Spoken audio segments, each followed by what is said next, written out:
A partir de agora, aqui na Brasil Atual, Colibri na Quarentena.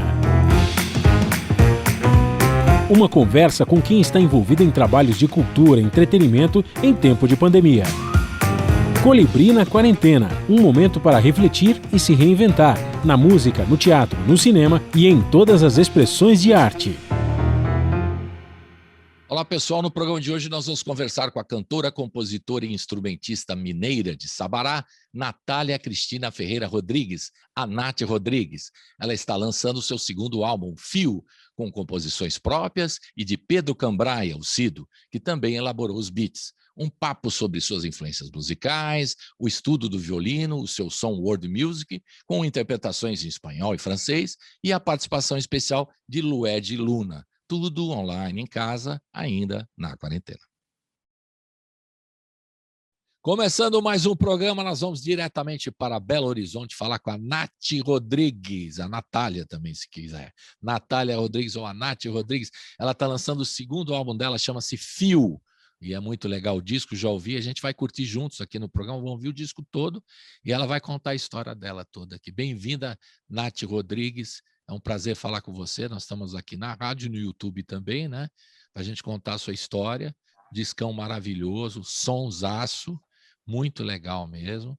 E boa sorte aí nesse segundo trabalho, né? Porque a gente está sempre recomeçando, né? A gente estava falando sobre a carreira, né? Cada lançamento é um recomeço e tal. E ainda mais depois da pandemia, que começa tudo de novo. O primeiro disco seu foi em 2019, né? Fractal, que você me falou, né? Exato. 2019.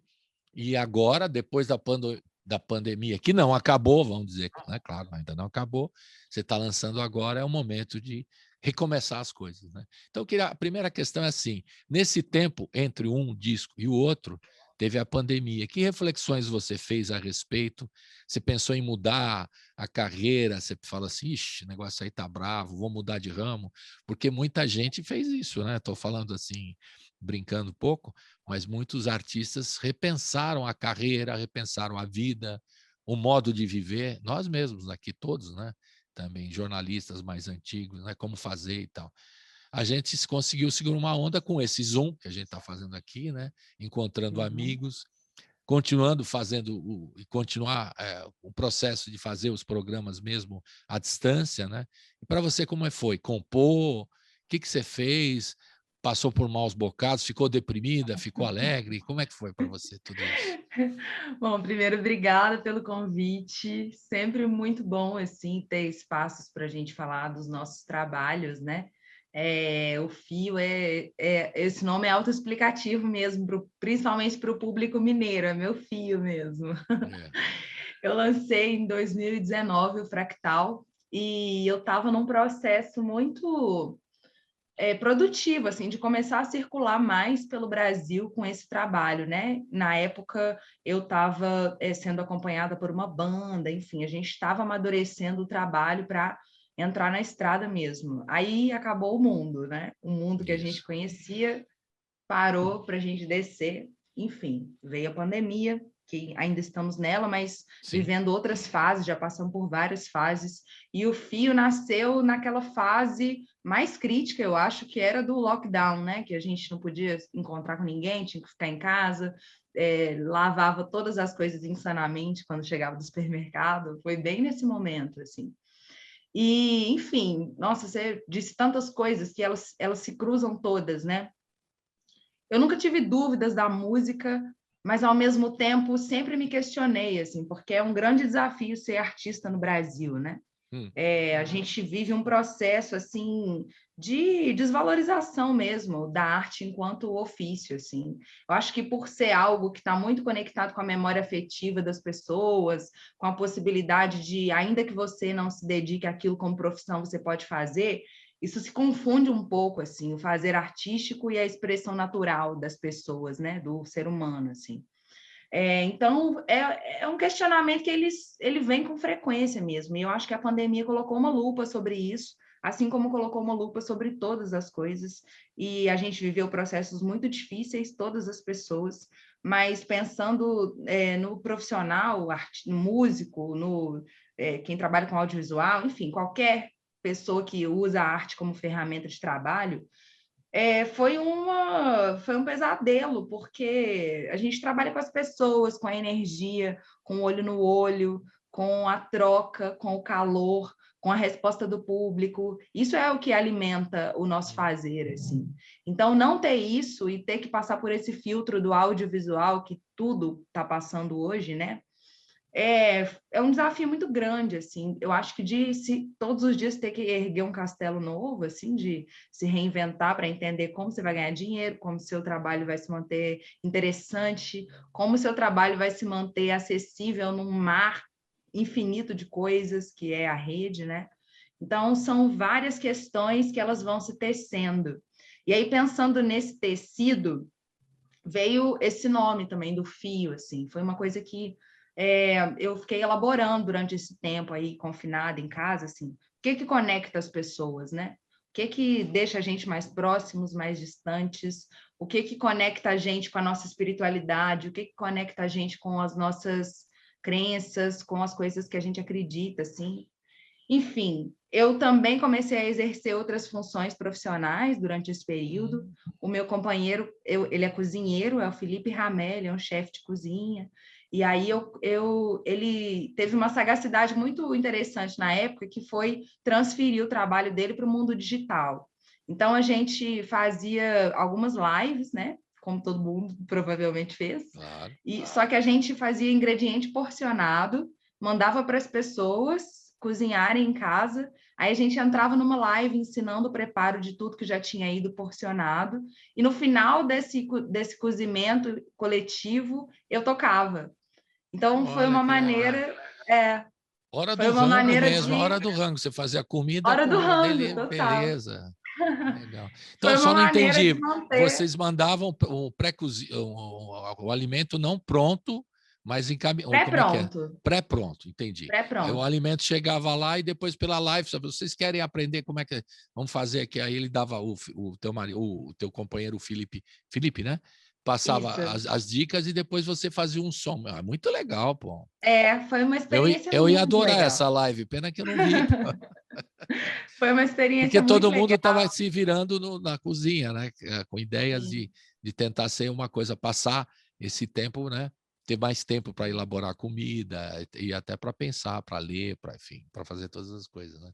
E era Muito um produto legal. super bonito, a gente mandava numa caixa, assim, tudo dentro das cumbuquinhas, tudo bem bonitinho, Ah, assim, que bacana. organizado já, com um e-book que mostrava o passo a passo. Então era uma coisa fácil também, assim, das pessoas prepararem, sabe? E aí no final eu tocava, assim, então a gente elaborava um menu que também tinha um contexto relacionado com o repertório, foi um processo bem legal, assim. E aí esse foi um dos fios, eu aprendi a fazer outras coisas, né, que eu não tinha tanta habilidade desenvolvida, né? Tipo isso, assim, cozinhar, porcionar e pensar a gastronomia também de uma maneira como negócio, assim, e trazer esse pensamento do negócio para a música. Eu acho que enfim, eu acho que isso é uma coisa que falta muito na formação do músico, sabe? A Verdade. gente pensar o nosso trabalho como um produto, isso não é um problema. O nosso trabalho é um produto também. E a gente vive dele, paga os boletos através dele, então, enfim, foi uma miscelânea de coisas que acabaram culminando em tudo que é o fio, em tudo que a gente vai ouvir, assim, de maneira implícita também. Mas está tudo aí dentro, assim, essa caixinha de surpresas. Então, mas o fio pode ser muita coisa, né, Nath? É, É o fio da meada, o fio do novelo, o fio da história, o fio exato, condutor, né? Fio condutor, né? exato, Tem muita, é uma expressão, é uma palavra legal que ela liga, né? Obviamente, né? exato. Ela liga tudo, todas as coisas, né? Muito legal. Essa é uma ideia, um conceito interessante de você ter, né? Juntar tudo, Sim. né? Só que não existe mais aquele fio que a gente antigamente falava. Não sei se você lembra dessa expressão. Me bate um fio. Não existe, porque é o telefone que era com fio. Essa expressão já foi em desuso. Não sei se você já ouviu essa expressão antiga. Não, é nova para mim. Me bate um fio. O cara falava, me bate um fio. Então, isso era bobagem, né? Antigamente falava porque falava do telefone, que era com fio, muito tempo atrás, né? Ah, Quem mas tem... hoje os carregadores estão fazendo essa vez É aí. verdade, pode ser isso. Tá? Carregador pode substituir, né? Mas quem tem É, telefone fixo hoje, né? Poucos, né? Porque era o telefone poucas por fio, pessoas. né? O cabo do telefone, que é o fio e tudo mais, né? Então, se falava batia um fio, era uma expressão também. Então, o fio tem muitas conotações, e a que você pegou é a melhor, as que ligam todas as coisas, né? E esse momento a gente precisa estar interligado mesmo nas coisas, eu né? Porque acho um precisa também. se ajudar um ou outro também. Acho que pintou muito esse clima de solidariedade nesses 2 anos, né? As pessoas se ligaram mais, né? Mesmo que estando distantes. É muito louco isso, né? E eu acho que no Brasil, assim, a gente também, eu acho que existe uma necessidade coletiva de se sentir conectado a alguma coisa.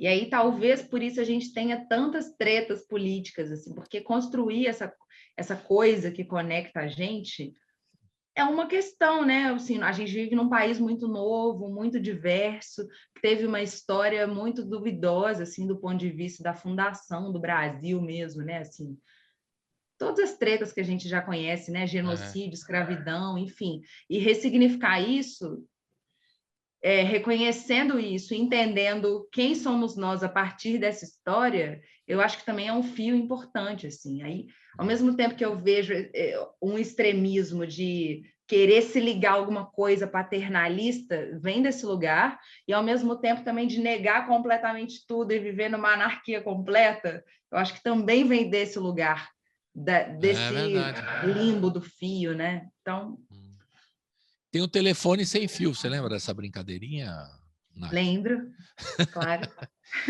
Essa brincadeirinha significava como pode ter ruído na comunicação, né? Os professores de semiótica e tal discutiam isso, que você vai falando um para o ouvido e o cara começa a ter um ruído. Você fala Zé, o cara entendeu Zu, então vai indo. Quando chega lá no fim, no telefone sem fio, vai passando de ouvido a ouvido, tem tanto ruído que o cara entende outra coisa. É um velho truque, é uma velha forma de dizer, né, como existe ruído na comunicação, né? Você vai falando para um, ele entende de uma forma, ele passa para outro, que entende de outra forma. Mesma frase, a mesma coisa e tal. Quando chega lá no fim, ele fala: que eu falei? O cara fala uma coisa que, né? E hoje a gente precisa desse fio condutor, não pode ser telefone sem fio, né? Tem que ter uma conexão digital ligada aqui no fiozinho ou no fone, né? Para a gente poder estar junto e pensar as coisas para poder ter uma ação mais, né? Mais firme, né? E está faltando muito isso nesse momento, né? Eu acho que é um momento político. Depois a gente vai falar sobre isso, que quem sabe as pessoas estão mais conectadas e entendendo o momento que a gente precisa estar junto, né? E sintonizados, né? É importante. Né? Importante mesmo. Pois esse fio dá margem a grandes discussões, é um tema bem legal. Mas vamos começar a conversar sobre o disco. Depois você vai falar da sua carreira, naturalmente. Vamos começar a ouvir já. O pessoal fala, pô, eu quero ouvir o disco, né? Ficam falando aí, não toco o disco. Então vamos lá. Tem a introdução, depois Por Tudo e Todo o Indizível, né? A segunda música, e Verso de Céu. Não é isso? Então vamos ver essas 3 canções, mas eu quero que você fale um pouquinho dessas 3 canções. Depois a gente fala da participação do Cido, de todo o esquema de música, da Lued Luna e todo mundo que participou do disco. Primeiro vamos ouvir essas 3, eu quero que você fale um pouquinho da abertura, né, do disco, qual que foi a proposta nessas 3 primeiras músicas, por favor. A introdução... Eu falo agora ou a gente ouve Fale agora e a primeiro? gente ouve depois, para o pessoal Então, curtir. é isso, né? A gente já deu uma conceituada aqui no fio e um álbum, do meu ponto de vista, ele é uma narrativa. Então, ter introdução, desenvolvimento e conclusão faz muito sentido, né? Estou trabalhando com a canção, estou desenvolvendo ali uma comunicação através do texto, através da sonoridade da palavra também, que é mais um dos conceitos que eu trouxe para o fio. Daí, enfim, ouvindo muita coisa, tem um disco da Cell, aquele lá memorável de 2005, que tem algumas vinhetas, né? Começa com a vinheta quebrante, tem algumas coisas que se repetem ao longo do álbum. E a Erykah Badu também, eu não vou lembrar agora, The Mama's Gun, talvez. Enfim, um dos discos também grandiosos da carreira dela, assim. Tem alguns temas que se repetem ao longo do disco inteiro. Eu acho que, se não me engano, todas as músicas repetem um mote, uma frasinha musical, elaborada de uma maneira diferente, mas ela está sempre ali. Isso era uma coisa que me interessava muito, assim, tipo, porque isso traz a memória musical do contexto inteiro do disco o tempo todo. Daí, eu e o Cido chegamos nesse desejo, assim, de fazer uma introdução, uma vinhetinha curta, que fosse quase que uma explicação, assim, do que é a sonoridade completa do disco. Então, tem essa intro, que já é um trecho instrumental já conectado com Por Tudo e Todo Indizível. É como se fosse a introdução da música e, ao mesmo tempo, a introdução do disco. Então, elas são conectadas, já muda rapidinho de uma para outra.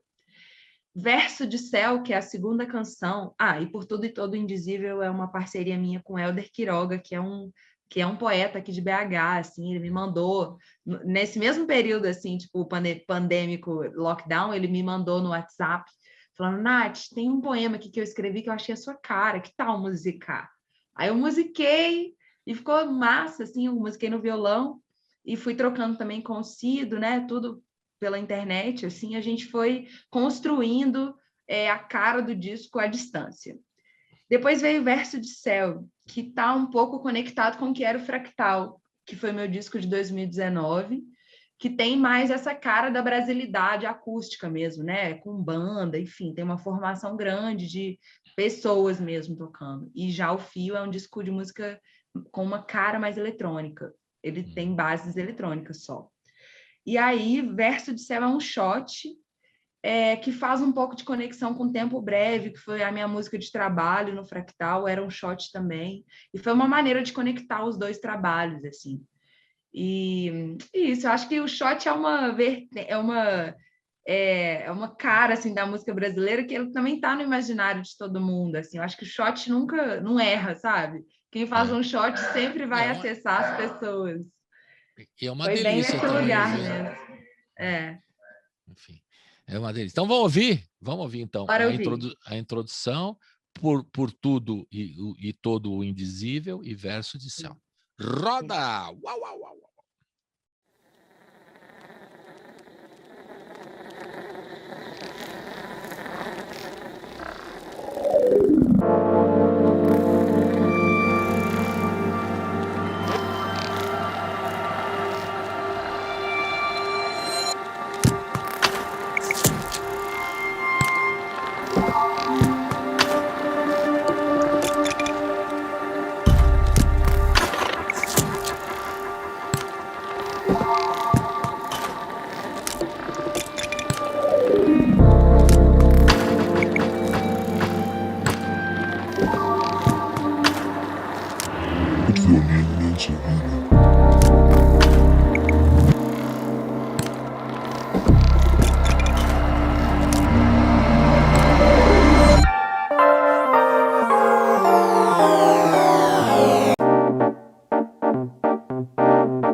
Gente da gente, ser a voz do futuro, do ser mais bonito.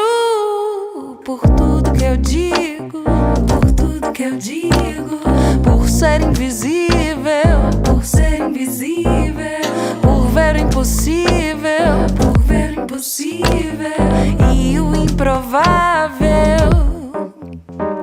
Ser fiel, desatina, ser apenas menina, ser o céu da mulher, ser o que se quiser. Ser fiel, desatina, ser apenas menina, ser o céu da mulher, ser o que se quiser.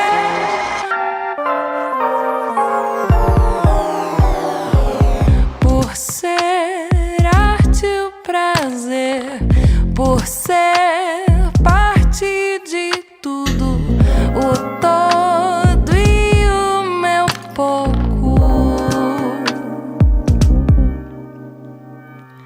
Por tudo e mais um pouco, ser do impossível e amar, e amar, e amar. amar, é amar, é amar.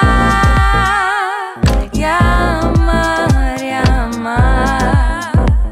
E amar, é amar. E amar, é amar.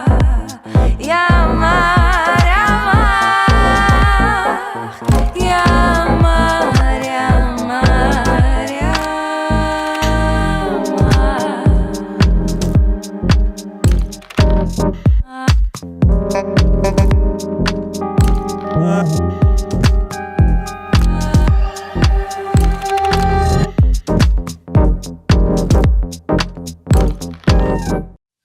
vem me chamegar, morena linda, teu jeito forte me alucina, tua frequência vibra na retina, o meu querer só sossega ao te beijar, morena linda, o meu querer só sossega ao te beijar.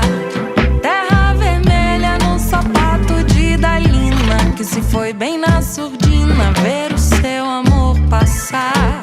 Um beijo doce que se eu fosse um passo lento que se esbarra no intento da gente se adiantar. Dia de festa vai cantar lá na ribeira, pra depois andar na areia compondo verso de céu. Faz magia, encantaria, sonha até raiar o dia. Quem ouviu falar diria desse seu jeito de amar. Morena linda, o meu querer só sossega ao te beijar. Morena linda, o meu querer só sossega ao te beijar.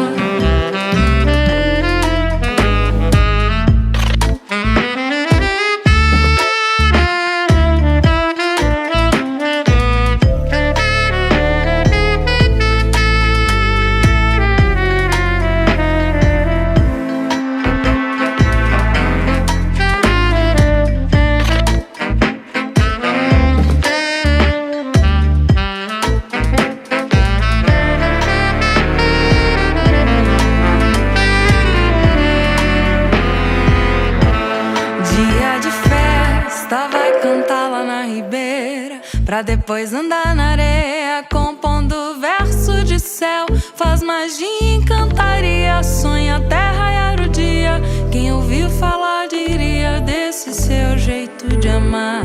Dia de festa vai cantar lá na ribeira, pra depois andar na areia compondo verso de céu. Faz magia, encantaria, sonha até raiar o dia.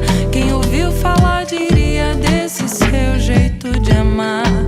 Morena linda, o meu querer só sossega ao te beijar.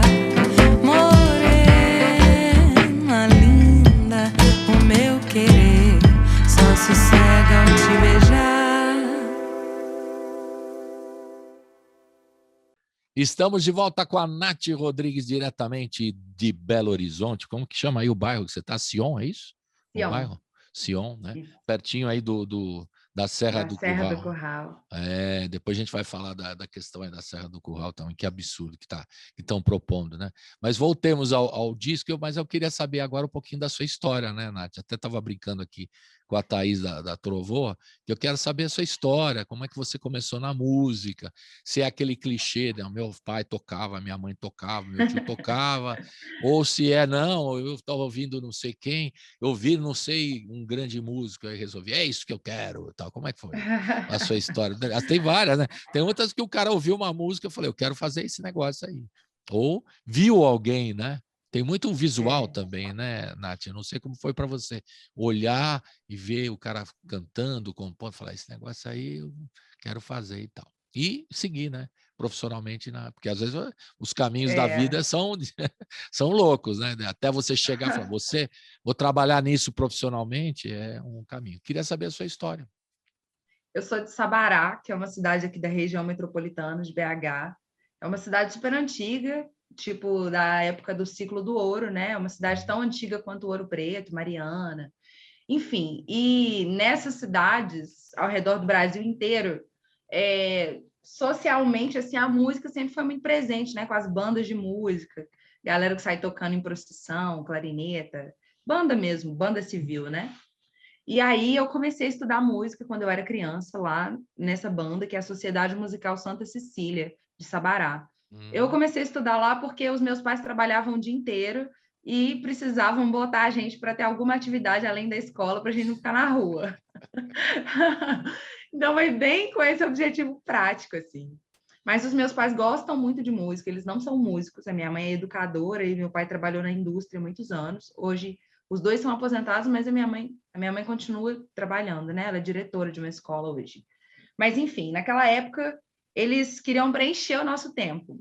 E aí, tinha a banda que oferecia aula de música gratuita para a criançada da cidade, e eu fui estudar lá, cantei em coral, toquei flauta doce, enfim, já ouvia muita música em casa também. A minha madrinha já era cantora, ela trabalhava com outras coisas, mas também tinha a música como ofício. Então, Como a chama música era uma coisa que... sua madrinha?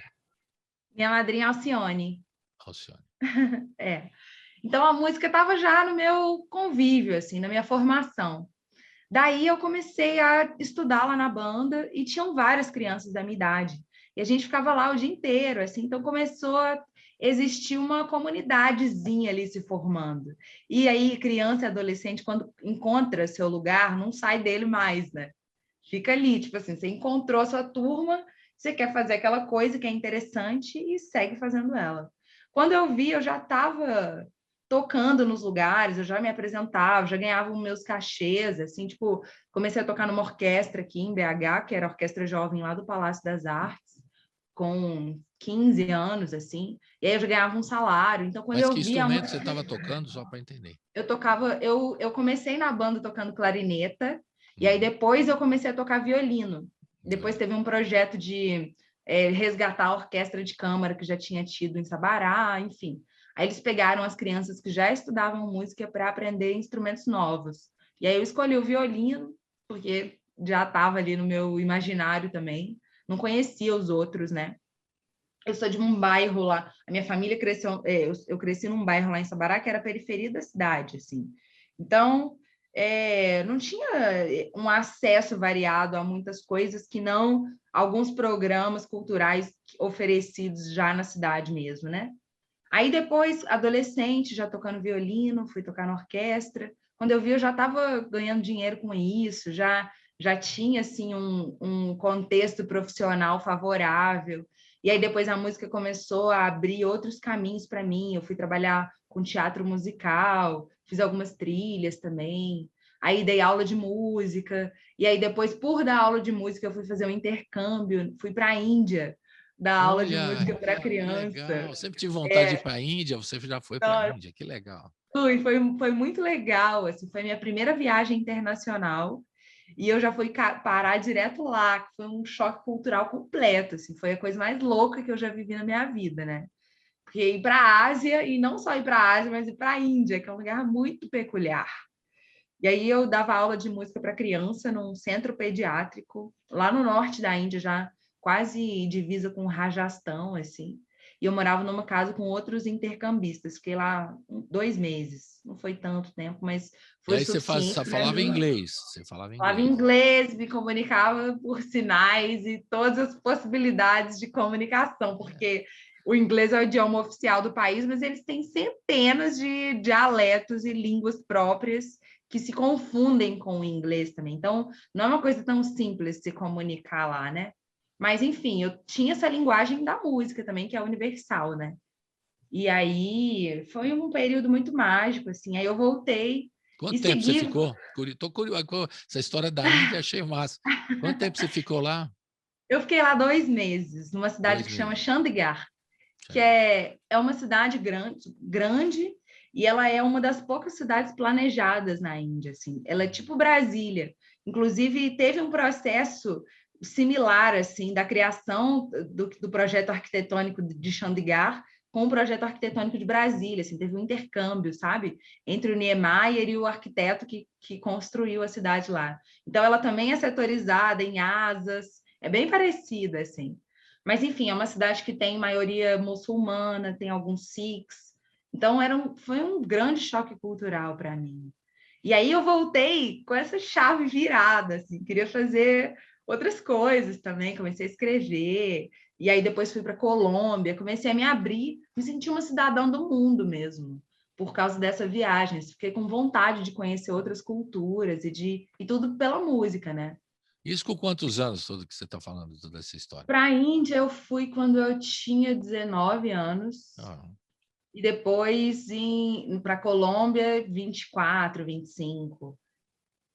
E aí, enfim, tiveram uma distância entre tudo, e aí nessas distâncias entrou o teatro, entrou a capoeira. Minha vida virou um bolo de coisas, um bolo de acontecimentos, todos pela música. Até que eu assumi também esse lugar da escrita, né? Eu sempre tive caderno, assim, diário, agenda. Eu gosto de escrever, né? E aí eu comecei a musicar algumas coisas que eu escrevia e trocar com outras pessoas. Alguns amigos me mandavam uns poemas. Aí eu comecei a experimentar musicar com o violino.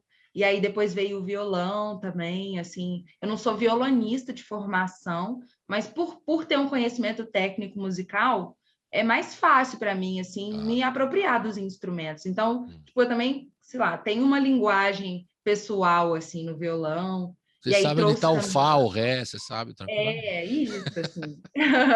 É um jeito diferente de tocar violão, que não necessariamente é por acordes, como de maneira comum, assim, a harmonia tradicional propõe, mas é uma maneira interessante também, é um jeito de violinista tocar violão, né? E depois eu trouxe o berimbau, eu sou capoeirista também, capoeirista, treino capoeira Angola. E aí eu trouxe também o berimbau para esse lugar de instrumento acompanhador. Então, estou aí tentando, enfim, desenvolver a minha própria expressão musical com tudo que eu já consumi, com tudo que eu já estudei, enfim, esse liquidificador. Muito legal, uma história bacana mesmo, você vê que curioso, muito legal mesmo. Agora, profissionalmente você conseguia se sustentar com essa gama aí de coisas que você fazia, as atividades, mais ou menos a sustentação era na aula ou era se apresentando musicalmente? Você Eram dando todas aula, as coisas juntas. as duas coisas assim. juntas. Durante muito tempo, enquanto eu estava estudando educação musical, eu me formei na UENG, que é a Universidade do Estado aqui. E aí eu dava aulas numa escola, dei aulas numa escola de um grande amigo durante muitos anos. E, ao mesmo tempo, tocava em casamento, tocava num grupo de choro lá da universidade. Legal. Então, a gente se apresentava em alguns lugares aqui da cidade. E aí, depois, eu senti essa necessidade maior de investir na performance mesmo. Então, eu parei de dar aula e comecei a seguir tocando, né, com os grupos de choro, em casamento, e comecei a trabalhar com teatro musical. Aí eu fiz alguns musicais aqui, com Maurício Tizumba, João das Neves, Eide Ribeiro, que é uma galera, assim, das antigas do teatro. Eles têm principalmente esse trabalho com o musical brasileiro mesmo, né? De desenvolver esse lugar da cena e da música, que não é muito o que a gente conhece da Broadway, por exemplo, que é uma coisa encenei e cantei. Não, é assim, como a música pode contar uma história cênica. É muito legal. E aí, eu sempre tive que fazer muitas coisas. Nunca é possível fazer uma única coisa sendo músico. Não dá só para tocar na noite, ou só dar aulas. Sempre está fazendo 3, 4 coisas, né? E aí a minha vida era assim, correria. E você sai de Sabará, vai para Belo Horizonte, que momento que surge essa mudança? Quando eu comecei a estudar na UENG, assim, logo no ano anterior, eu acho que eu viajei para a Índia, eu vim morar em BH, 18 para 19 anos. Eu já fazia muitas coisas aqui, né? Porque Sabará é uma cidade muito próxima, que fica a 30 quilômetros. Então, é muito comum todo mundo que mora lá ou trabalha ou estuda aqui, né? Faz alguma coisa aqui em BH. Daí eu saía da minha casa de manhã, passava o dia inteiro aqui estudando, trabalhando e voltava para minha casa no fim do dia. Mas aí, às vezes, não rolava, porque eu tinha que tocar depois, ou, sei lá, tinha que fazer alguma coisa, e eu dormia na casa de alguma amiga. E aí isso começou a ficar recorrente. Até que chegou um dia que tinha mais coisa minha na casa das minhas amigas do que na casa dos meus pais, assim. Falei, pô, eu vou mudar. Aí fui morar numa república, com 5 mulheres. Foi muito divertido. Isso é uma outra aventura, uma outra aventura. É. Foi a primeira casa, assim, fora da casa dos meus pais que eu morei, foi nessa república. Todas nós éramos musicistas, todas estudávamos na UENG, cada uma tinha um curso, tinha uma que era contrabaixista, outra era cantora lírica, outra era baterista, tinha eu. Acho que só uma delas que estudava, sei lá, administração. Era a bolinha avulsa da casa. Mas foi um período muito importante para mim, para eu aprender a me virar sozinha, para eu entender o valor do dinheiro, assim, porque enquanto eu ganhava o meu salário e estava na orquestra, eu morava com os meus pais, mas eu só estudava e tocava na orquestra, assim, tipo, não tinha muito esse entendimento do que era se manter como o meu trabalho. Então, morar sozinha, eu vivi um monte de perrengue e fui aprendendo com eles, assim, a dar valor para o meu trabalho, dar valor para o meu tempo, né? Enfim, foi um processo importante, assim, de amadurecimento. Bela história. E as referências musicais? Porque sempre tem aquela questão, né? Por exemplo, eu vi alguém que te inspirava, muita gente, né? Porque você estudou violino, claro, os músicos de violino e tal.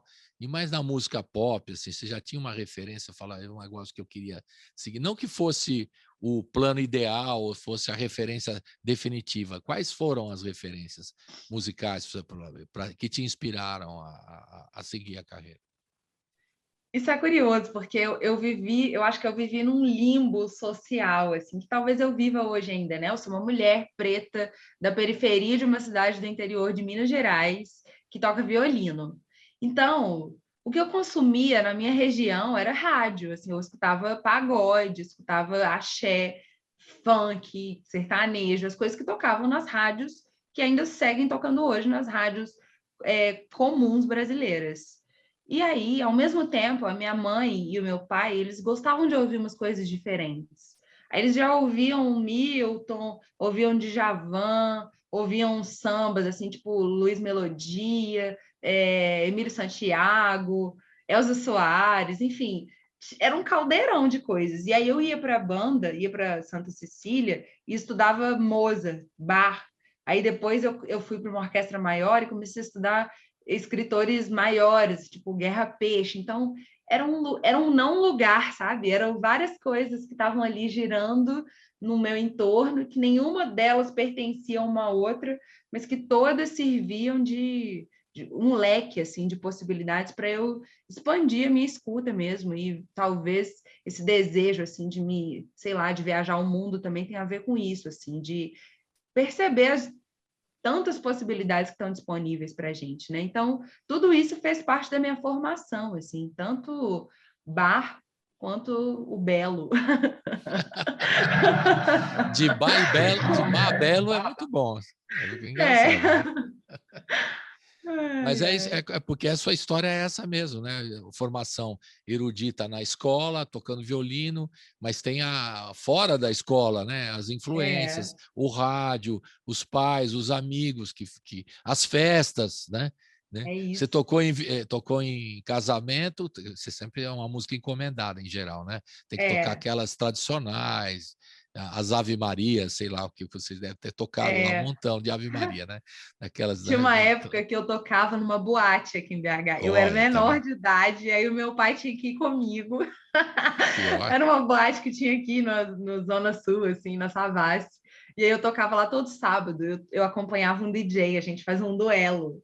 Legal, pô. Aí eu tocava violino e tal. E aí eles eram engraçados, porque como eu era menor, meu pai tinha que ir comigo, ele ficava a noite inteira lá nos fundos, dormindo, e aí quando eu terminava de tocar, a gente voltava para Sabará e ia embora. Olha só, mais uma história. Você tem muitas histórias aí, né? Muito legal mesmo. E isso tudo faz a sua formação, né? Constrói, né? A sua formação musical, que é ampla, diversa, né? Isso é legal. E o Brasil tem isso, né? As pessoas ficam sempre num tipo de música, isso que às vezes é uma coisa que irrita, né? A gente aqui tem o slogan da rádio, a música que as outras não tocam, né? Tocando as músicas que as outras não tocam. Monocultura musical, né? Isso, que nós somos contra, que é nosso conceito da rádio, tocar tudo, né?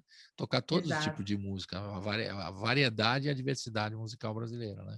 Por isso que essa é a proposta da rádio. A sua formação é isso, né? Toca de música instrumental, de choro, Imagino que o choro tem a ver também no violino, fica muito legal, né? Fica lindo. E tem afinação parecida do bandolim, né? Se não mesmo. É a mesma afinação. Eu sei. Só Ré, Lá e Mi. Então, aí a afinação do bandolim, você já pega os que os bandolinistas fazem, você faz no violino, fica lindo também, né? É legal trazer instrumentos para compor e multiplicar, e tem a capoeira, né? E a coisa da ancestralidade sua, de pesquisar as músicas afro e tudo mais, é uma delícia, né? Misturar tudo isso. Esse é o Brasil, né? É isso, Brasil, é isso. Vamos ouvir mais duas? Vamos na sequência? Bora. El Pescador, El Pescador. Já fiz uma pronúncia meio argentina. El Pescador. Água Boa. Essas duas, vamos ouvir. Fale um pouquinho delas para a gente ouvir agora. El Pescador, ela surgiu nesse momento aí que eu viajei para a Colômbia. Eu fui durante 2 anos seguidos e passei alguns meses no Caribe colombiano. Ali Cartagena, Palomino, Santa Marta, região incrível, muito maravilhosa.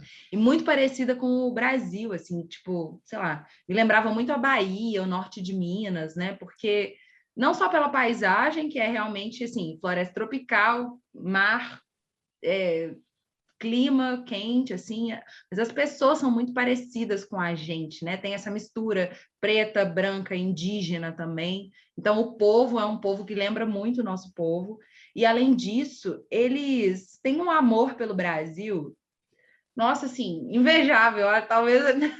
Talvez nem nós mesmos tenhamos esse amor, assim, sabem muito a nosso respeito. E aí me deu também esse sentimento de latinidade, sabe? De entender o tamanho da potência que é a Latinoamérica e o quanto a gente, como brasileiro, é muito narcisista, assim, por vários motivos, né? Primeiro, porque a gente vive num país continental e é mesmo difícil acessar os outros países, porque geograficamente a gente é muito grande. Falamos português também, né? Falam português. E também porque a gente é um bocado imperialista, assim, né?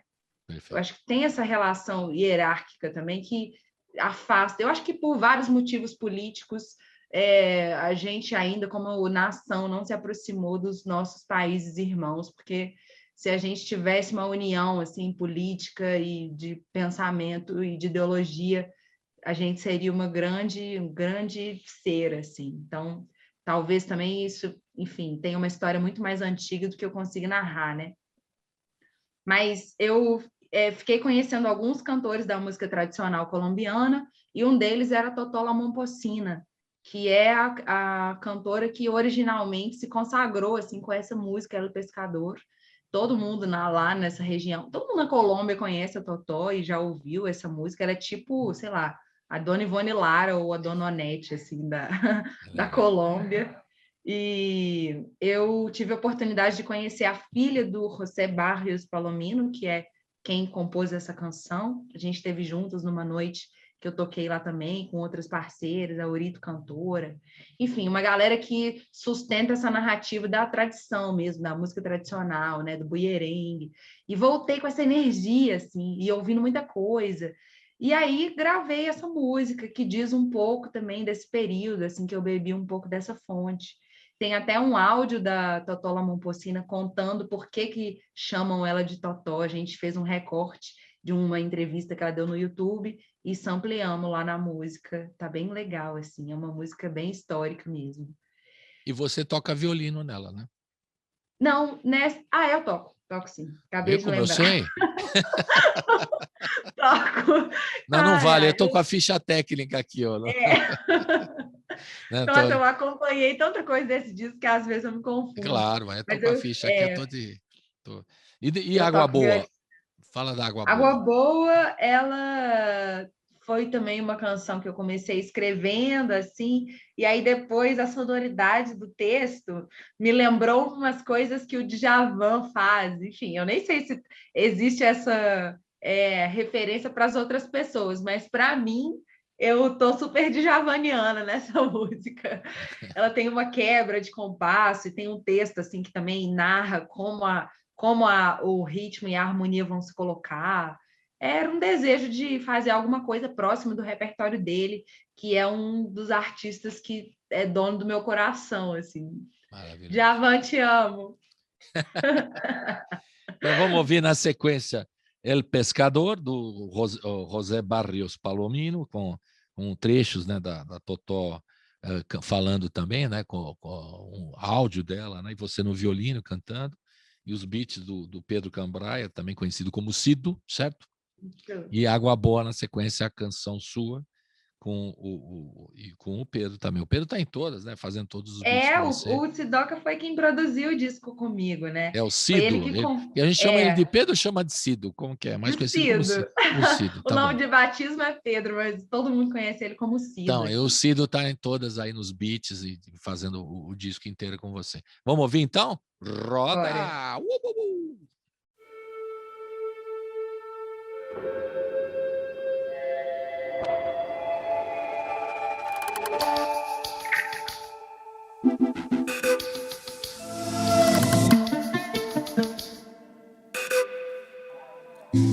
Va subiendo la corriente con chinchorro y atarraya, la canoa de Bareque para llegar a la playa. Va subiendo la corriente con chinchorro y atarraya, la canoa de Bareque para llegar a la playa. El pescador habla con la luna, el pescador habla con la playa, el pescador no tiene fortuna, solo su atarraya. El pescador habla con la luna, habla con la playa. El pescador no tiene fortuna, solo su atarraya.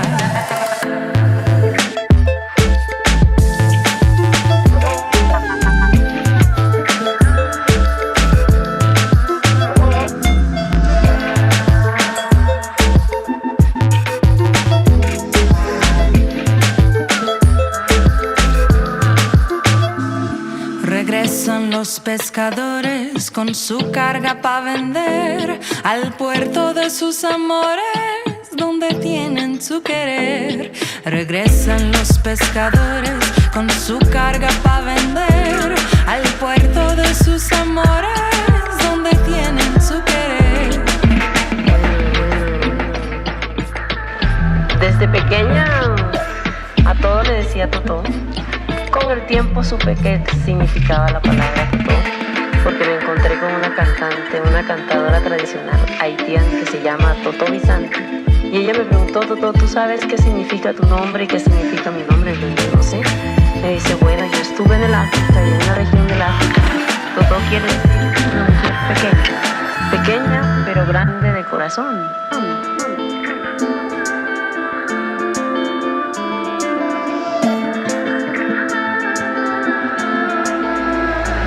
El pescador habla con la luna, el pescador habla con la playa, el pescador no tiene fortuna, solo su atarraya.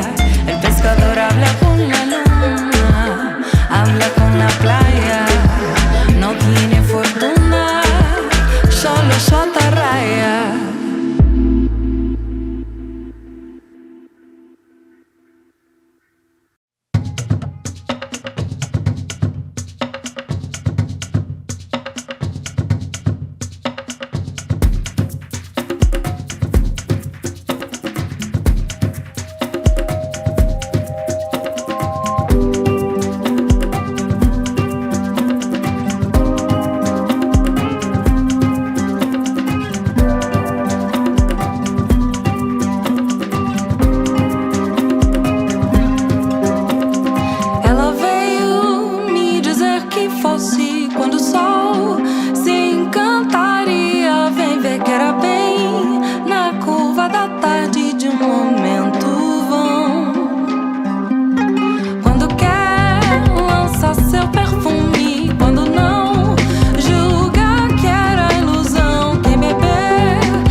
Na curva estreita dessa estrada, inventar o que é o amor, porque eu sei que ela veio me dizer que fosse quando o sol se encantaria. Vem ver que era bem na curva da tarde de um momento vão.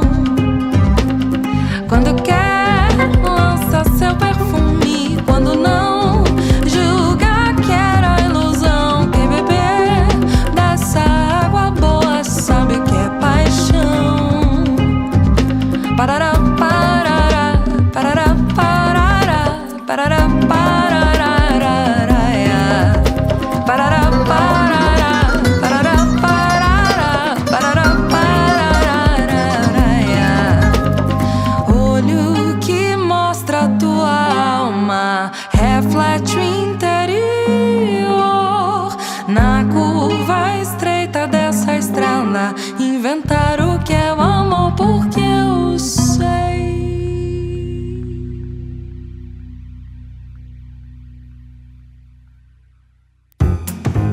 Você está ouvindo Colibri na Quarentena. E estamos de volta em Belo Horizonte com a Nath Rodrigues. Nath de Natália, é isso mesmo? Tem mais nome aí? A Natália Barará, Barará Rodrigues. Natália Cristina Ferreira Rodrigues. Ah, sabia que tinha mais. Natália Cristina Ferreira Rodrigues. É tudo isso. Que beleza. Todo mundo, todas as meninas dos anos 90, eu acho que eram alguma coisa Cristina. Cristina. Tem a Tereza Cristina, a nossa querida Tereza Cristina. Enfim, legal. Então, esse nome todo. E aí ficou Nath, porque o pessoal naturalmente, Nath, né? Naturalmente chamava Nath. Podia ser Nath, né? Nem Natália é Nath. Muito bem. E aí eu queria saber o seguinte, você já contou a sua história, que é muito legal, muito rica, né? É bacana essas experiências que você teve, que deu uma riqueza sonora para você muito especial para o seu trabalho, né? E aí eu queria saber, no primeiro disco, como é que foi o Fractal? Foi o primeiro, 2019, agora você está lançando o Fio, né? Como é que foi assim para fazer o primeiro disco? Para falar, eu estou fazendo isso, você faz tanta coisa e tal. Quando é que você decidiu ou teve a oportunidade de fazer o primeiro trabalho? Como é que foi que essa produção surgiu? Que esse aqui é o segundo, né? Por isso que eu quero saber como é que foi. O primeiro é sempre pode ser traumático também, né? O primeiro. Por isso que eu pergunto. O primeiro é uma iniciativa, né? Que você fala, preciso começar a fazer, preciso gravar e tal. E como é que surgiu isso tudo? O Fractal veio num processo inverso, assim. Eu comecei antes tocando as músicas, me apresentando publicamente, e depois eu fiz o disco com o que eu já estava, com o material que eu já estava circulando, assim. Então, sei lá, me deu esse desejo eu já tinha tanta coisa escrita, que começou a me dar um desejo de botar na rua, assim. Eu fazia parte de um coletivo aqui, que chama Coletivo Negras Autoras, e era também num processo de propor esse lugar de autoria para mulheres pretas, para artistas pretas, né? Assim, de a gente se apropriar desse lugar, de contar a própria história. Então, quando eu comecei a trabalhar com o coletivo, começou ainda mais a alimentar esse desejo de musicar as minhas músicas. Por que não transformar em canção que eu já tinha escrito nos meus diários?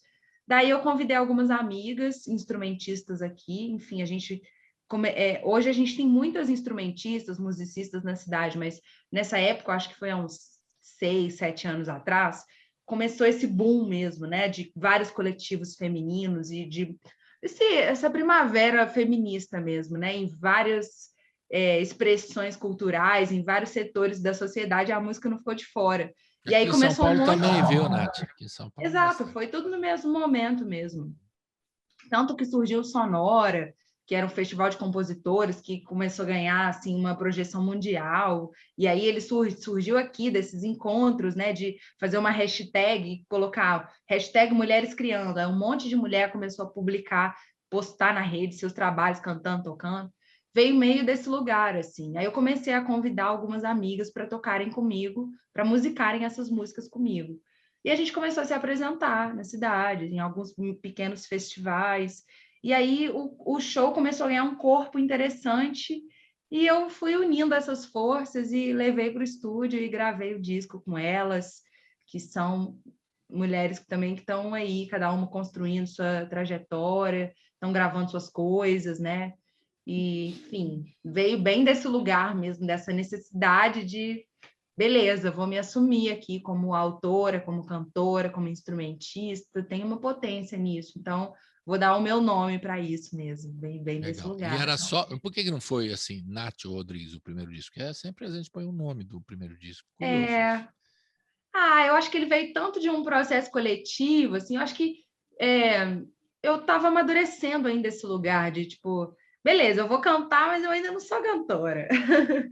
Aí depois eu fui assumindo esse lugar, porque é diferente cantar e ser cantora, são duas coisas diferentes, né? Não, eu acho que, do meu ponto de vista, para ser cantora não basta ser afinado, ter ritmo, você tem que assumir aquele lugar ali da música, do seu corpo, seu instrumento, assim, da musicalidade passar por você mesmo, né?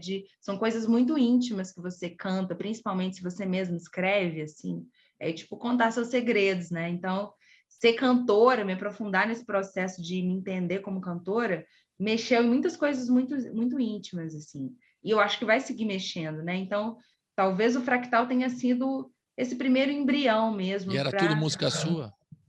Tudo música minha, algumas só minhas, outras com algumas parcerias também de artistas daqui. O Chico César participou do Fractal, ele interpreta uma canção comigo que chama Embolado e Engolido, que é uma parceria com a Maquena, uma compositora lá de Salvador. E aí é uma embolada, assim, eu achava que tinha a cara dele. E aí, numa possibilidade que eu tive, aí eu estava em São Paulo, fazendo uma residência lá na Red Bull, eles faziam um projeto que chamava Pulso, que convidava vários artistas do Brasil para ficar reunidos, assim, numa imersão durante um mês. E aí a gente tinha disponível a estrutura da Red Bull, do estúdio inteiro, assim, para criar. Daí eu comecei a criar o Fractal lá. Levei algumas das musicistas que trabalhavam comigo, a Radassa e a Zanella na época, e a gente já começou a gravar lá, enfim. Aí a Titane, que é uma artista daqui, de Minas, é amiga do Chico e me apresentou para ele. Conheço. E aí a gente ficou próximos, assim, e eu convidei ele para gravar, ele topou, foi super generoso, e tá nessa faixa comigo, Embolado. Não, mas hoje você se considera cantora também, ou não? Hoje eu me considero cantora, instrumentista e compositora. Nas horas vagas eu sou subchefe e faço financeiro. Subchefe, organizo o lance aqui com o Felipe e tudo mais. Você continua dando aula ou não? Ou parou com essa? Esporadicamente eu dou algumas oficinas, mas não é com a frequência que eu dava antes, não. Legal, né? Sempre é bom, né? A aula também é um negócio bacana, né? Porque você não só ensina, você aprende também, né? Muito. Aparecem os alunos, né? É um negócio maravilhoso. E poder também. Eu sempre penso hoje, os músicos têm que ter um caráter didático também, né? Porque não só eles produzirem essa arte, porque tem que formar ouvintes, né?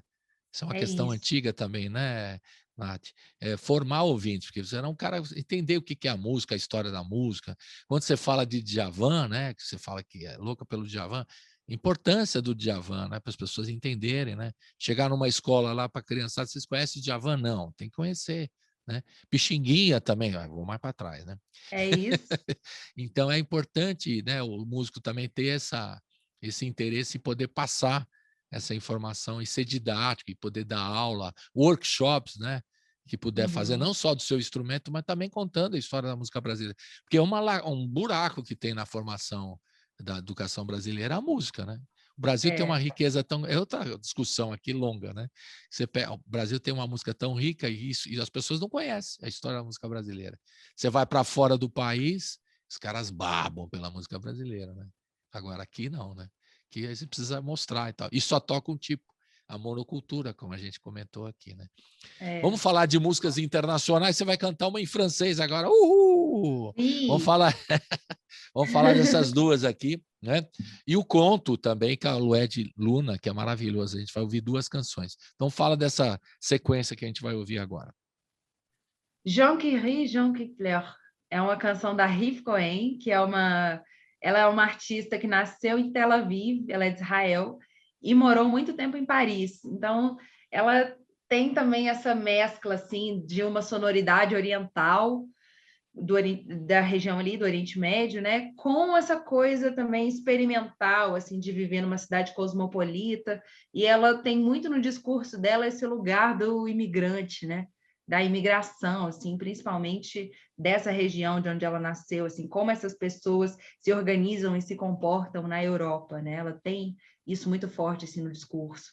E ela tem uma sonoridade muito curiosa, assim, ela é meio Bjork, sabe? Experimentadora e meio anarquista, assim, ela tem um projeto audiovisual super interessante, assim, ela é meio estranha. Eu gosto dessa estranheza que ela propõe. E aí eu fiquei muito conectada com ela, porque eu faço aula de francês há algum tempo. Quando eu comecei a fazer aulas com Pedro Corgozinho, que é meu professor aqui, ele, enfim, eu já tenho essa relação com a música e ele teve essa sensibilidade de trazer a música para o nosso contexto, assim, de aprendizagem, né? Então, ele começou a me apresentar vários artistas contemporâneos a mim, assim, que estavam produzindo música francófona. E aí ele me apresentou para a Riff Cohen. E eu fiquei fissurada no trampo dela, assim, achei muito foda. E comecei a aprender a cantar a canção e tal. E aí, alguns momentos que eu tive a oportunidade de estar com alguns produtores, alguns beatmakers, tipo, até nessa imersão que eu fiz lá na Red Bull, o Renan Tai, que é um produtor lá do Rio, ele estava fazendo essa imersão também. E um dia ele estava lá no estúdio, fazendo um beat aleatório, e eu falei, vou cantar aí umas coisas. Eu comecei a cantarolar essa letra dessa música, só que numa outra harmonia, num outro contexto, e ficou super legal. E aí a gente fez um show, eu cantei essa música lá na Rede, e muito tempo depois, assim, eu experimentei isso de novo e fiquei muito afim de gravar essa música.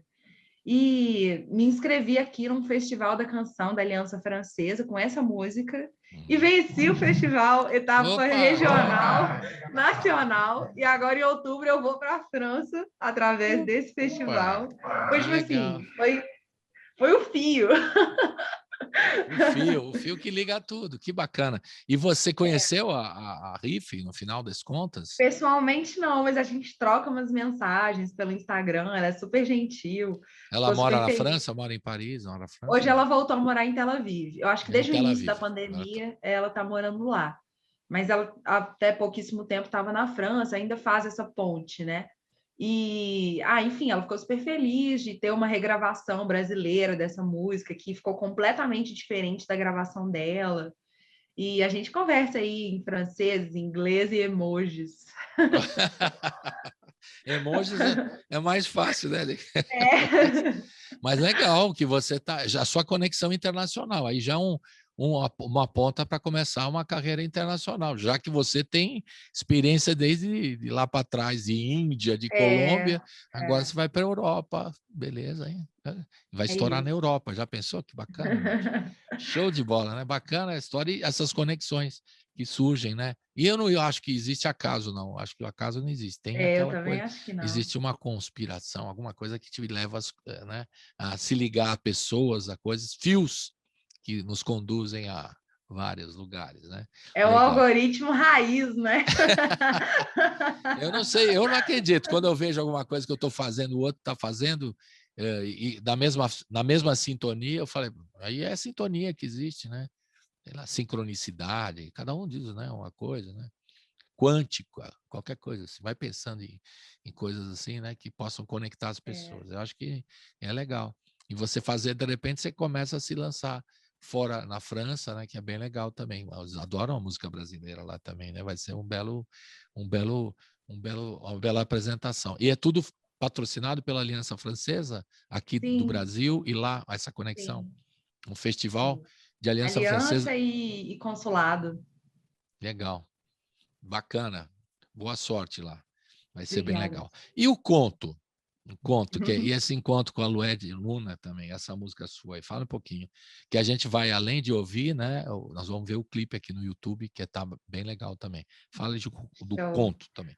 Ou conto não, conto. Conto também era uma dessas canções, assim, que eu tinha escrito, né? Eu tive um sonho uma vez, não lembro exatamente qual que era o contexto, não, mas acordei com essa coisa do conto, canto, com esse trocadilho, assim, entre as duas palavras. e escrevi um poema, musiquei ele depois, e trabalhando nela com o Cido, ela ficou com algumas camadas super interessantes. A gente convidou o Davi Fonseca, que é um pianista aqui de BH, para tocar, ele fez um piano assim meio onírico, e a gente estava com o desejo de convidar alguém para participar do disco interpretando alguma canção comigo. Até então não tinha tido nenhuma outra participação, né? E eu já fiz alguns trabalhos com a Lued, a gente já se encontrou assim, tanto em São Paulo, na Parelha Luzia, quanto em Salvador, num festival que rolou lá uma vez de compositoras pretas também. Em Brasília, ela participou de uma feira, me convidou. Enfim, eu sinto uma sinergia com ela, de ser uma artista contemporânea que saiu de um processo de música, de ser musicista independente, de fomentar a cena do entorno, e de ter esse desejo de trazer a mulherada também que compõe, que cria para próximo. Então, existe essa sinergia assim, no fazer musical mesmo. E ela é uma mulher muito querida, assim, eu admiro ela muito como musicista, como mãe, como pessoa. E, enfim, convidei ela aceitou de braços abertos também. Eu fui até São Paulo, eu já estaria aí, eu ia fazer um evento com o Felipe, e aí a gente convidou ela para ir até o estúdio, gravar com a gente, foi muito massa, assim. Eu acho que o resultado ficou muito verdadeiro mesmo, né? A gente está lá no estúdio, de cara limpa, gravando juntas, olhando a letra ali no celular. Então, é esse quê de realidade também, né? Eu acho que eu tenho um desejo, quer dizer, eu observo que a gente tem uma relação com o artista muito, talvez isso tenha sido alimentado um pouco pela televisão, que é do artista estar ali no Olimpo e dos réis mortais estarem aqui embaixo vivendo na plebe. Só que a artista paga conta, passa aperto, constrói a própria carreira. Eu acho que desmistificar um pouco desse lugar de quem a gente admira e trazer para perto da gente também é uma construção importante para a música, né? Porque senão também não aproxima muito esse entendimento de que a arte é profissão. Fica só nesse lugar de que alguns foram escolhidos por Deus e podem, e outros não. Então, aproximar mesmo, trazer para perto quem a gente admira, ir lá na cara de pau chamar o Chico César, ir lá chamar a Lued e falar, olha, eu tenho um trabalho que eu acredito nele, que eu estou entregando todo o meu amor aqui, você topa estar nele comigo? E a pessoa topa. Então, é isso, assim, esse lugar de construir. Mais uma vez o fio aí presente. O músico e trabalhador, a cantora, tem todo Exato. né? Não é a visão que muitos querem, principalmente desse governo, dizendo que é tudo que mama nas tetas, umas bobagens, né? Uma imagem que eles construíram para acabar com a cultura, com a educação, né? Dizer que os artistas ficam ali. Trabalha muito, é pesado o trabalho, tá? O trabalho intelectual, porque hoje o artista, além de produzir como você, que toca o instrumento, compõe, prepara, tem que fazer a gestão da obra, quer dizer, como é que eu vou fazer? Lançar o disco, pensar nas coisas, na assessoria, no trabalho, no show e tudo. Nossa, é muito, e envolve muita gente. E é isso que as pessoas não têm noção. Parece que vem assim, o cara chega lá, você vai no microfone, ela canta e está feito o show. Tem muita coisa, né? Isso eu estou falando, parece o beabá, né? Mas tem pessoas que não entendem. Quando vê assim a ficha técnica de um show, quantas pessoas estão envolvidas, direta e indiretamente, de um filme, de uma peça de teatro, de um documentário e tudo mais, né? Olha ali, você está envolvendo muita gente, né? Trabalhando, né? É uma coisa complicada, né? Entender É uma isso, né? indústria mesmo, É né? uma indústria de cultura Gera importante. muita grana para o país, inclusive, E muita. as pessoas não têm, alguns, né? Não têm essa dimensão, né? Mas esses alguns estão saindo aí, ainda bem. Vamos ouvir então agora as duas canções. Primeiro, Jean Kepler, né? Se eu falei direito a pronúncia, se corrija, você que é da Aliança Francesa, eu não sou. E conto com a participação da Lued Luna, maravilhosa também. E o clipe que a gente vai ver vocês trocando figurinha no estúdio e tal. O pessoal do YouTube vai acompanhar. Roda!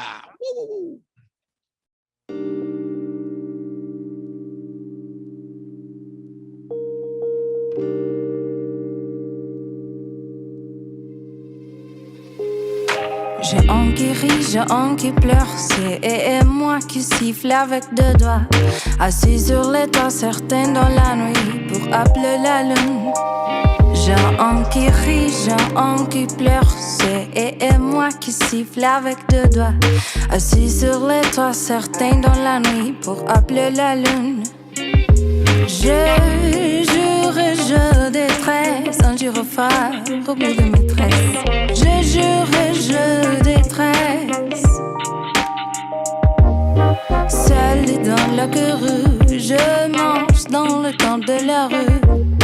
Seul dans la rue, je mange dans le temps de la rue.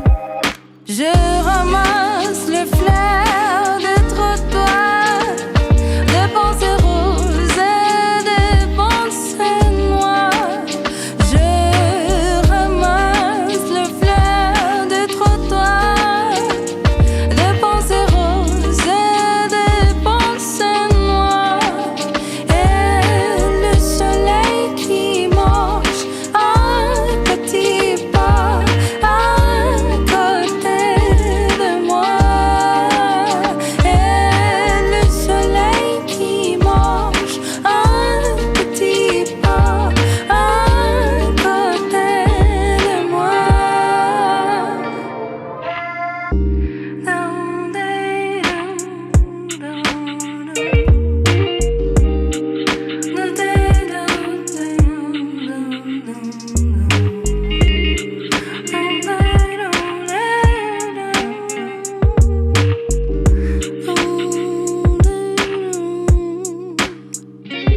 J'ai un qui rit, j'ai un qui pleure. C'est et moi qui siffle avec deux doigts.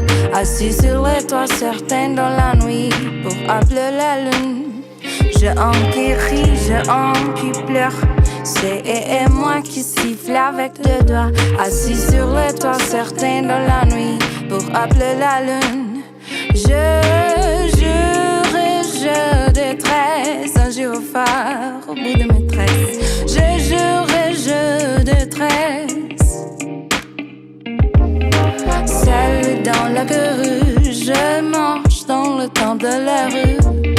Seul dans la rue, je marche dans le temps de la rue.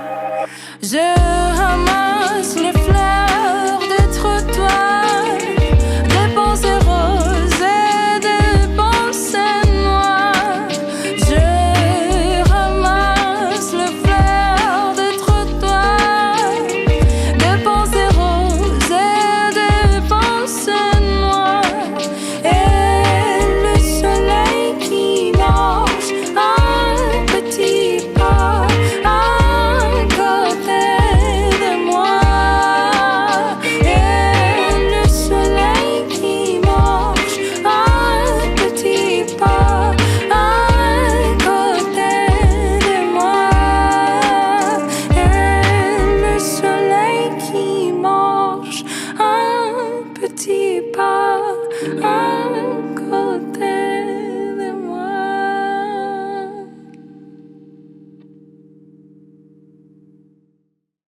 Conto, talvez nem precisasse ter dito. Cabe bem pra imaginação a gota da libido, o líquido despido. Talvez fosse só pra ser um conto do desejo desarmado, o trato do poema, a íris da mulher. Talvez fosse só pra ser um conto, pra recontar a história, gravar talhos na memória.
cabe bem pra imaginação, a gota da libido, o líquido despido.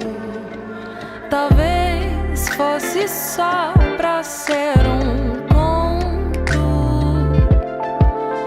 do desejo desarmado, o trato do poema, a íris da mulher.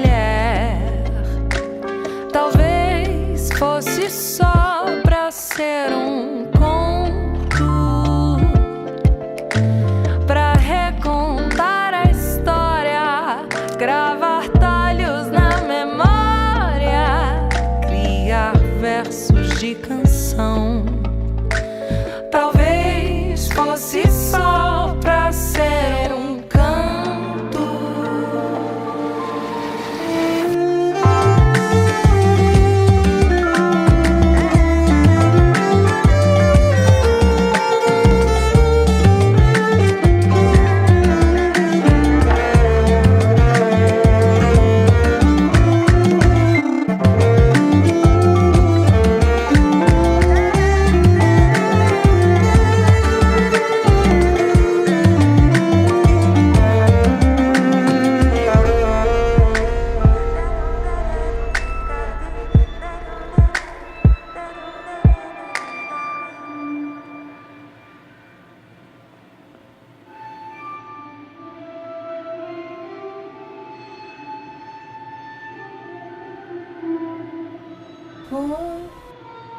Pronto, agora valendo.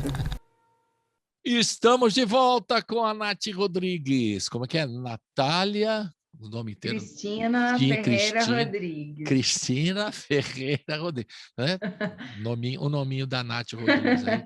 Lançando esse novo trabalho dela, que chama-se Fio, não por acaso, né? Ela escolheu, muito bem escolhido, Fio. E é o segundo trabalho da Nath, oficialmente, né? Porque tem vários trabalhos aí paralelos, etc. e tal. Esse, como álbum solo, é o segundo trabalho. E esse trabalho está sendo lançado nas plataformas. Fala um pouquinho assim, a gente acabou de falar de gestão do artista, né? Então você tem que cuidar de tudo. Então fala como é que você está organizando, se vai ter show aqui em São Paulo, pelo Brasil afora, se já teve, como é que você está organizando toda o lançamento e o trabalho nas plataformas de streaming, por favor, Nath. O disco está em todas as plataformas de streaming já, né? Na sua preferida aí, você pode ouvir, e no YouTube também. E eu estou trabalhando com a Macaco Lab, que é um selo aqui de BH, né? A Macaco é uma indústria criativa, assim, que produz o Festival Sarará aqui em BH, que faz vários eventos culturais, assim, importantes para a agenda da cidade. E é uma galera super de responsa. É a primeira vez que eu trabalho com uma equipe maior, né, de profissionais suportando o meu trabalho, as minhas ideias e criando junto comigo. É a primeira vez que eu também estou junto de um selo. Então, a gente está aí nesse namoro, assim, né, entendendo como é que funciona o universo de cada um e conectando, assim, os desejos, né? Mas eu estou adorando, eu acho que o disco já está tendo uma projeção muito legal. Está chegando em várias pessoas, a gente tem um portfólio muito interessante, assim, também de apresentação, né, da minha carreira como um todo, assim, estamos criando, assim, essa narrativa também do que é o Fio, de quem é a Nath Rodrigues, né, e, enfim, me conectando com outros artistas que também têm a ver com o meu trabalho aqui. Eu fiz uma audição no dia... alguns dias para trás, não vou lembrar a data exatamente, mas que foi para apresentar, assim, em primeira mão, para algumas pessoas aqui em BH o disco. Foi um encontro muito bonito, onde eu pude também contar essas histórias que eu estou contando aqui. Eu contei ao vivo, e a gente tocou ao vivo, eu e o Cido, foi muito lindo, foi lá na Macaco, na sede da produtora. E aí agora a gente está levantando a agenda de shows, né? Eu vou me apresentar aqui, o show oficial vai ser no dia 10 de junho, na Autêntica, que é uma casa muito querida aqui em BH, que acabou de reabrir também. Ela tinha fechado durante esse período auge aí da pandemia e reabriu agora, está com uma agenda maravilhosa. E nessa noite eu vou dividir a noite com a Xênia França, ela vem fazer um show aqui. Então, mais uma mulher aí que eu admiro também, que cruza meu caminho. Depois a gente está galgando algumas agendas aí em São Paulo. Tem o Festival Sarará, que acontece em agosto aqui em BH, que eu vou me apresentar lá no Mineirão. E depois vou para a Europa, né? Vou cumprir essa agenda da Aliança Francesa lá na França, mas a ideia é estender, ficar lá um mês, passar por Portugal, Itália, alguns países que eu já estive em outros momentos. Eu já me apresentei lá, assim, com o meu trabalho solo, eu mesma, sozinha, com os meus instrumentos. Olha. Já vivi, tem essa história aí também, eu já fui para lá algumas vezes. E, enfim, estou me conectando com alguns dos espaços que eu já estive para eu poder voltar com esse projeto novo. Mas agora com um disco novo, né? Um trabalho novo para se Exato. apresentar. Você não vai apresentar as coisas do Fractal. Agora tem um trabalho totalmente novo. E você e São Paulo aqui? A gente não vai te ver aqui? Como é que faz? Vai, eu ainda não sei dizer das agendas certamente aí em São Paulo, mas estamos aí cavando esses espaços e tem vários lugares que eu tenho desejo de tocar aí, que eu tenho desejo de estar, que eu tenho desejo de me conectar e vai rolar. Porque Em você vai para a breve... Europa antes, eu pensei que você ia fazer o Festival Sarará, depois você vinha para São Paulo, Rio e tudo mais, depois ia para a Europa. Mas você vai para a Europa antes? As coisas, algumas coisas já estavam programadas antes do lançamento do disco, né? Tipo, o Festival da Aliança Francesa, ele aconteceu no final do ano passado. Então, quando saiu o resultado, eu já sabia que eu iria para a Europa esse ano. Assim, eu só tinha que escolher uma data que não coincidisse nem com pandemia, nem com guerra. Aí você botou outubro, né, outubro, que é a época do festival, não é isso? É outubro. Olha a que ponto chegamos, né? É. Mas, enfim. E aí, agora aqui, agenda interna, agenda brasileira, a gente está construindo agora que o Fio nasceu. Provavelmente eu vou passar por São Paulo, pelo Rio, por Salvador, que são cidades que eu já estive com outros trabalhos, com Fractal e com outras coisas também, acompanhando outros artistas, e que eu quero voltar, mas oficialmente ainda não tem agenda para Então, a gente divulgar. seria para o final do ano, depois da volta da Europa. Seria por aí. Isso. Entendi, já entendi. Já não gostei muito, mas tudo bem. Pensei que você vinha antes para cá, né? Mas tudo bem. Aí já vem, né? O show já vai estar pronto, já vai estar com mais cancha, até mais legal o show. Você vai acrescentando coisa, de repente tem até música nova. Quando você chega aqui em São Paulo, já tem novidades, né? Sempre. Sim. E eu pergunto assim, porque essa agenda tá legal, né? Para esse ano todo já tá bem organizada, bacana. Agora eu queria saber, como eu falei de gestão, você falou da produtora Macaco, que faz a carreira aí de outras bandas, né? A banda Laguna, é isso? Que eles fazem Isso. também. Enfim, como é que é fazer assim, por exemplo, distribuir o trabalho, você cuidar? Hoje você está com um pessoal te ajudando, né, na produtora e tal. Mas como é que você vê, por exemplo, como é que você lida com a internet, né? A questão que a gente coloca aqui sempre, né? A questão das redes sociais, o dilema das redes sociais, que a gente depende das redes e ao mesmo tempo é um jogo, né?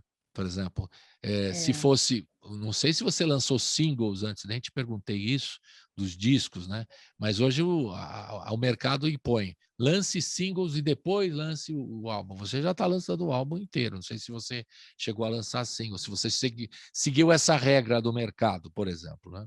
Então, eu queria saber como é que você vê as regras do mercado, se você está satisfeita, a questão da remuneração para o artista, que é muito pouca, mas ao mesmo tempo é o único espaço de visibilidade. Como é que você vê o dilema das redes, que é aquele documentário, lembra? Não sei se você assistiu. Muito bom esse documentário.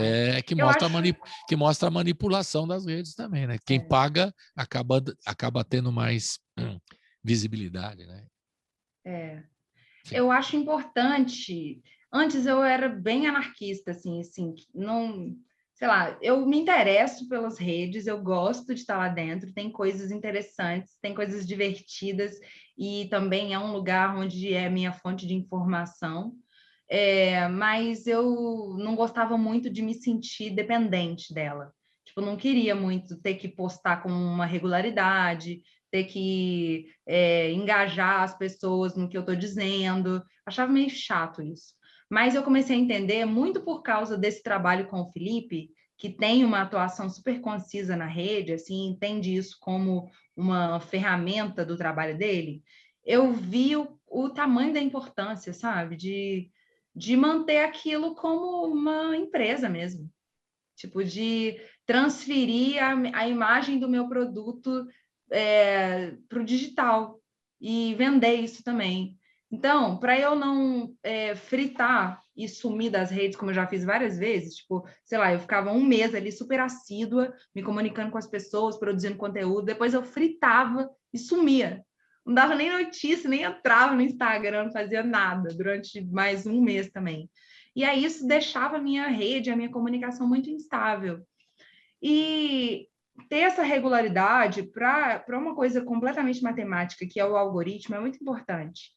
Então, eu também fui criando algumas ferramentas, assim, produzindo conteúdo com mais frequência, deixando coisas armazenadas no meu celular, e aí criando uma agenda de publicações, que não tem só a ver com o disco ou com shows que eu faça, mas tem a ver com essa persona, né? Com essa figura, com esse avatar que a gente acaba criando também dentro da rede, que não necessariamente tudo que está lá sou eu.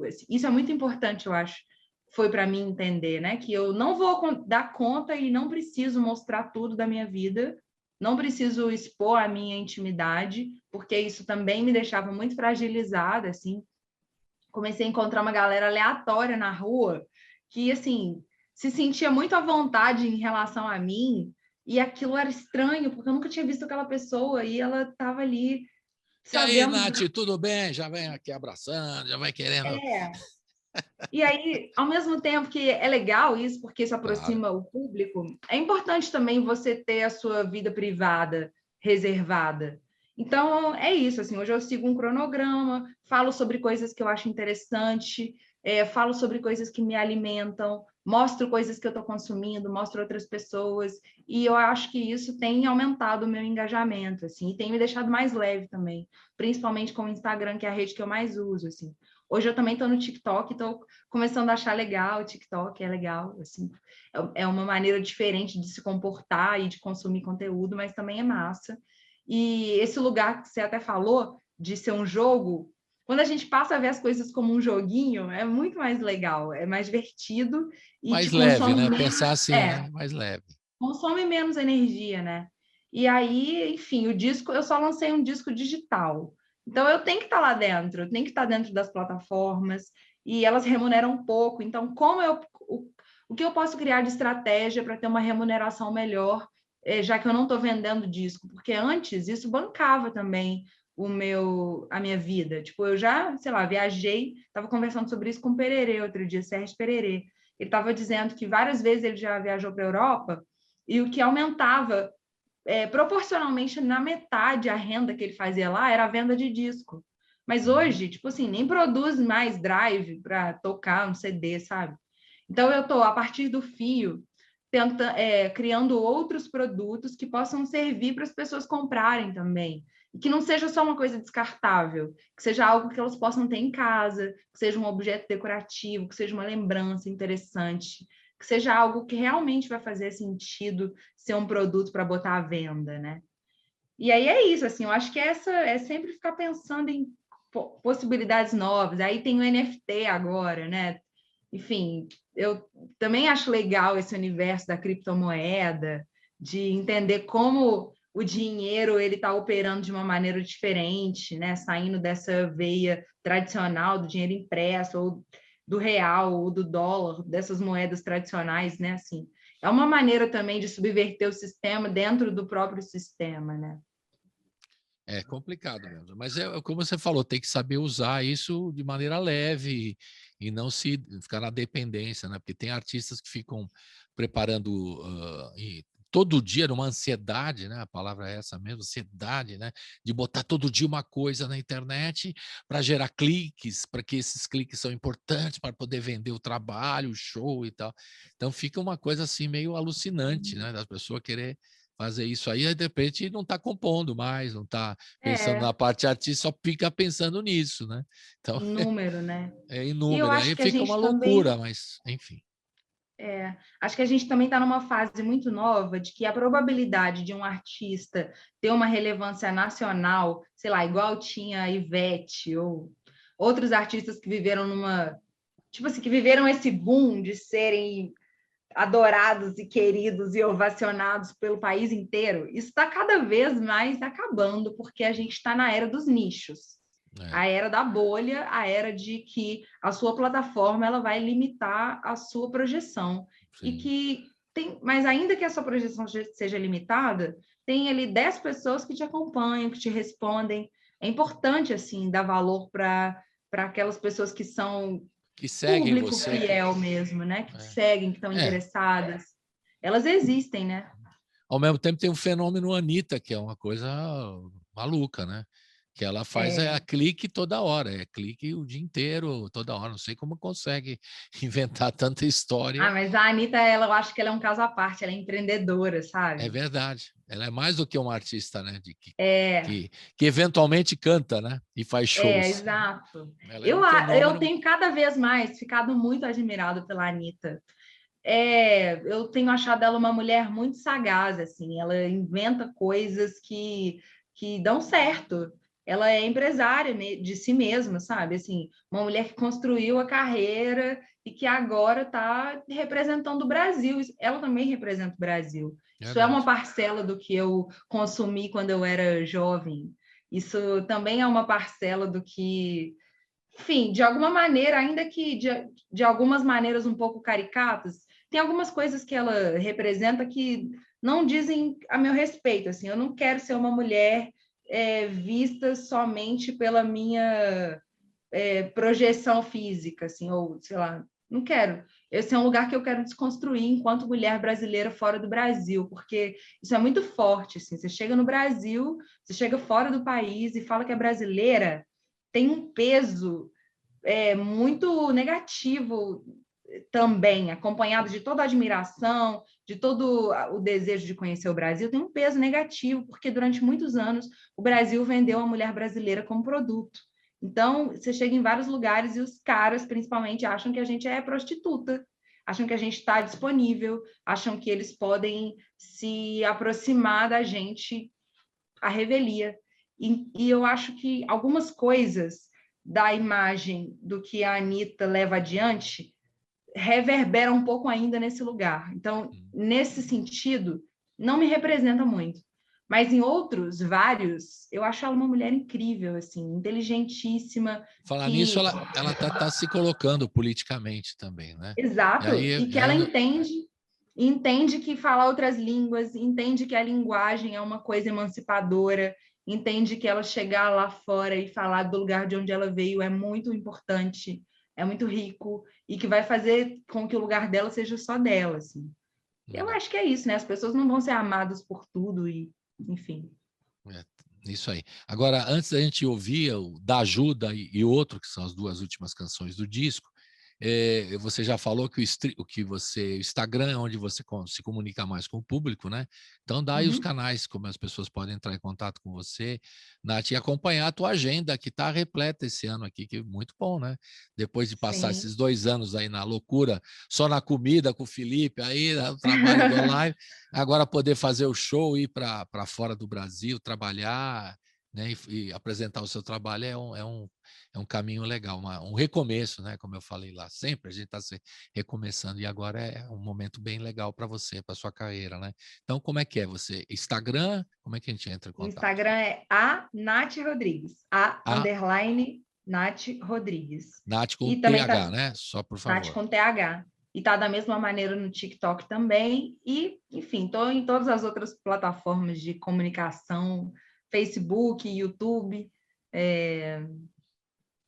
todas as plataformas. Agora no TikTok também, você está no TikTok? Agora no TikTok. Eu ainda sou meio tímida por lá. Por enquanto só estou consumindo conteúdo. Mas eu publico algumas coisas. Pois é. E o disco, você falou, a gente estava conversando com a Thaís, né? Antes de começar a gravação. Vai sair vinil? Você tem vontade de botar um vinil físico ainda? CD não, né? Mas vinil, qual que é a ideia? Diga CD lá. não. Vinil eu tenho desejo, sim. A gente já está plantando essa semente. Provavelmente em breve vamos ter aí o vinil prontinho. Prontinho, muito bom. Beleza. Agora no finalzinho sempre tem um recado, né? A gente falou da postura da Anitta internacionalmente e ela também tem se colocado politicamente, né? O que eu acho interessante, né? Essa postura dela, se colocar politicamente. Porque tem alguns artistas que preferem ficar na neutralidade, em cima do muro e tal. Mas o momento do país político é um momento histórico esse ano, né, da eleição e tudo mais. Como é que você se coloca politicamente, né, como artista que produz tantas coisas e está lançando um disco, buscando uma carreira internacional também, enfim, nesse momento importante da tua carreira, num país que tem o inominável lá, que é contra a cultura, que cultiva a imagem que o artista é um folgado, um vagabundo, né? Que ele fala por aí nesse tom, né? O artista é um irresponsável, né? Enfim, como é que você se vê hoje nesse momento e como é que você vê? Você está otimista, está pessimista? As eleições esse ano, como é que você se coloca nessa questão? Dentro dessa polarização, eu estou completamente conectada com o Lula, assim, eu gosto do Lula, eu acho ele um homem interessante. Eu acho que a gente viveu um processo também paternalista de colocar todas as nossas expectativas nele e se afastou muito da responsabilidade coletiva que deve ser a política, mas porque a gente não tem essa formação mesmo, assim. A política hoje, ela é construída para a gente odiar até asco e não querer falar dela. Então, isso também reverbera em como o brasileiro se comporta politicamente, né? Como que a gente elabora isso no nosso discurso. Mas eu gosto do Lula, assim, ele me desperta esperança, ele me desperta reconhecimento. Eu entendo que, enfim, existem várias críticas possíveis a serem feitas a ele, dentro de um jogo político que também é compreensível que em muitos momentos, talvez na maioria deles, não seja possível ser coerente com as nossas ideologias, porque é um mercado, é uma indústria e é uma engenharia podre que está associada a dinheiro, a poder, está conectada a vários homens brancos que sempre tiveram no mesmo lugar, né? Não é à toa que a gente tem aí netos, filhos, várias pessoas carregando esse legado aí no sobrenome. O Brasil é isso também, e eu acho que a gente, como nação, está desconstruindo esse lugar aí das oligarquias para construir lugares novos, assim. Então, tem muita gente nova também chegando na política com propostas que representam as pessoas de verdade, as pessoas reais, que saem para trabalhar cedo, voltam tarde para casa, que tem que se preocupar com quanto gastam para comer, para morar, para ter acesso à comunicação. Eu acho que a gente não está nada dado, não está nada ganho, a gente vive num Brasil também muito conservador, que está alinhado às ideias lá do Inominável, porque ele representa mesmo uma ideologia real de exclusão, de racismo, de homofobia, de coisas que estão muito impregnadas assim no caráter do brasileiro e de todos, assim, eu não acho que a gente, porque é progressista, está isento dessas coisas, não. Eu acho que a gente está só numa outra camada de desconstrução, mas está todo mundo aí no seu processo também, cada um no seu nível. Eu espero muito que a gente consiga virar esse jogo, assim, enfim, tirar quem está no poder do poder, mas também entendendo que a gente segue tendo responsabilidades. Uma vez que o Lula seja eleito, a gente segue como cidadão, assim, tendo que estar junto com ele, né? Tendo que estar junto com quem ele constrói ali para ser o alicerce, assim. Eu acho que está tudo muito misturado, assim. A gente aqui em Minas está vivendo um processo assim de contestação da mineração nesse momento, que é um processo que está acabando com o Estado, está acabando com as nossas riquezas naturais, está acabando com a qualidade de vida das pessoas, porque o meio ambiente não é um lugar que a gente vai, o meio ambiente é onde a gente está inserido. Então, uma vez que você vai lá e degrada a Serra do Curral ou qualquer outra serra com uma mineração completamente irresponsável, que gasta água, revelia, que constrói barragem, essa barragem se rompe e mata milhares de pessoas, e aquilo está na planilha da mineradora, porque ela já sabia que aquilo poderia acontecer, mas continuar esmagando cada centavo na produção da mineração ainda assim é melhor para ela, isso é uma responsabilidade nossa também, né? Enfim, eu acho que são muitas coisas que se cruzam, assim, estar no Brasil hoje é um estar político, não dá para ser de outra maneira, tudo é político mesmo, e é isso, assim, a gente tem muito que construir, e eu espero que a gente siga nessa também, com esperança, que a gente siga também falando sobre coisas criativas, sobre coisas bonitas, sobre coisas produtivas, porque viver numa pandemia, com uma iminência de guerra, com catástrofe climática, já é muito, assim, né? Com crise financeira. Então, eu acho que resgatar a beleza, assim, resgatar o desejo de viver e, enfim, resgatar o desejo mesmo sobre as coisas, talvez seja o que vai salvar a gente.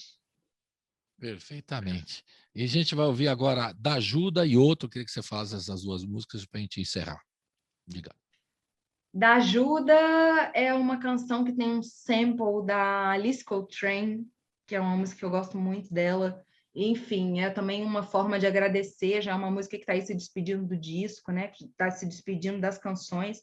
Ainda tem o Outro, que também pode ser lido como outro, que é essa brincadeira assim, do fonema do in e out, né? Teve a introdução lá no início e tem o Outro que fecha. Um trocadilho mesmo de in e out, assim, para fechar essa narrativa. E o Outro traz um pouco essa memória da afro-mineridade, né, com alguns tambores, assim, bem com uma sonoridade na terra, assim, bem tribal mesmo, bem tradicional. E é isso, assim, início, meio e fim, tá dado. Escutem, compartilhem. Completo. É um conceito completo disso. E vamos falar do Cido também, o Pedro Cambrai, o Cido, que é o seu parceiro nesse trabalho, né? Ele está em todo o trabalho. Fale um pouquinho dele aqui no finalzinho. O Cido produziu muito amorosamente esse disco comigo, desenvolveu os beats para cada canção. As canções, a maioria delas já existia, né? Com harmonia, melodia, mas elas ganharam uma cara, uma roupa muito específica a partir dos beats que ele criou, assim. Então, a gente colou mesmo essa criação, né? E o Cido, ele é um garoto assim, muito especial, que tem várias ideias interessantes, que também está produzindo outros artistas aqui na cidade, produz várias coisas para a Lamparina, a Primavera, tem um trabalho com a Rádio Êxodos, que é um trabalho que pesquisa esse universo também da música eletrônica. É uma pessoa muito querida e eu estou super feliz dele estar dividindo esse fio comigo. Legal. Então a gente vai terminar com o Da Ajuda e com o Outro, e a gente te dando um abraço virtual, que é possível aqui. Forte abraço aqui na linguagem de Libra, aprendi aqui. Esse é o coração. E o forte abraço é assim, que a mulher me ensinou lá da Libra, lindo. que ela faz lá, forte abraço. Saúde para você, para a família toda aí, né? Em Minas, e esperando você em São Paulo. Estou um pouco triste que vai demorar para você vir aqui, mas esse ano você vai estar aqui fazendo som. Eu vou estar aí, com certeza. Legal. Um beijo. Até a próxima, Nath. Muito obrigado. Muito obrigada. Um beijo. Tchau. Tchauzinho.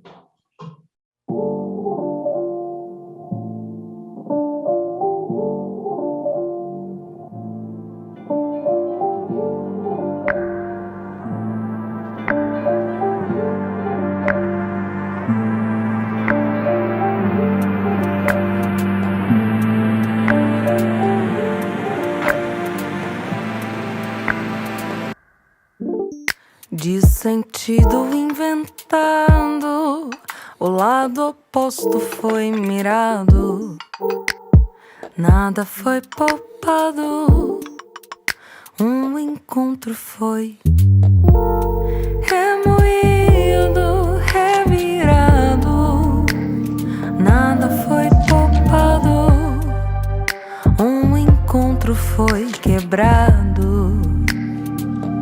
Obrigado. Cerrei os punhos tatuados, foi magia que eu fiz. 3 palavras numa mão, coragem pra não perder de vista que o amor que se conquista quando é grande de verdade faz tremer o chão inteiro.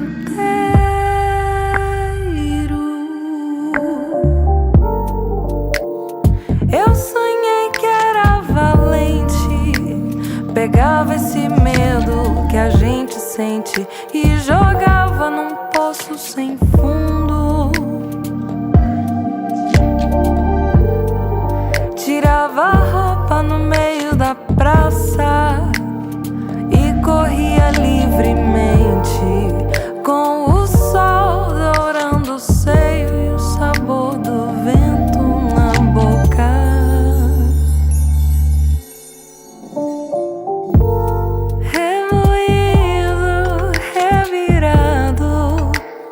nada foi poupado, um encontro foi curado. Obrigado, remoído, revirado, nada foi poupado, um encontro foi curado.